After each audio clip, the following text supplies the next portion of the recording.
Nashville. Lobbying, it's said, is the art of convincing someone to do what you want and make them believe it's the right thing. This is a live look from Washington, and that's how a lot of business gets done there. Well, just how much influence do lobbyists really have over the people elected to represent you? Fox 17's national correspondent Christine Frizzell gives us a look behind the curtain. In and out, and sometimes back in again.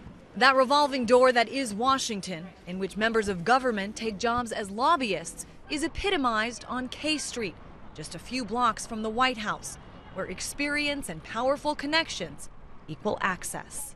It was a lifestyle Jack Abramoff knew well. He was one of the most successful and wealthy lobbyists in Washington before he was charged with tax evasion and taking advantage of Indian tribes, which landed him 3.5 years in prison. I was inside doing it. In some cases, I was at the tip of the spear of this thing. Now he's one of the most outspoken critics of the system, which he says undermines democracy. The people who are having impact on legislation, and indeed the people who are writing a lot of the legislation, are not the elected officials or the staff paid by the country, but rather people paid by special interests. It turns out to be one of the most bipartisan issues in Washington. Here's a list of top administration officials under President Barack Obama who have been through the revolving door.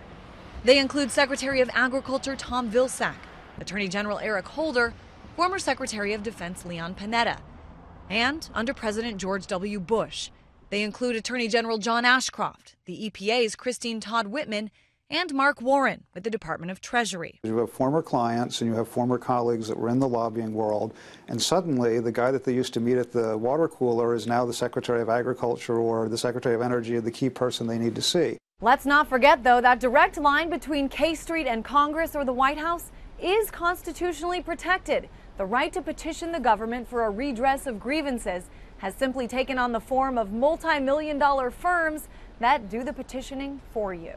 Do you think we'll see a change? Well, the changes we've seen in the last 40 years are to make it more polite looking. You know, in the old days, a senator such as Lyndon Johnson would have a shoebox on their desk, and you'd have to put cash in there to get favors from them. Those favors now are traded here, and later end up here, where that government of the people, by the people. The motion to concur in the Senate amendment is adopted. And for the people seems to work best for those who pass through the revolving doors. In Washington, I'm Christine Frizzell reporting.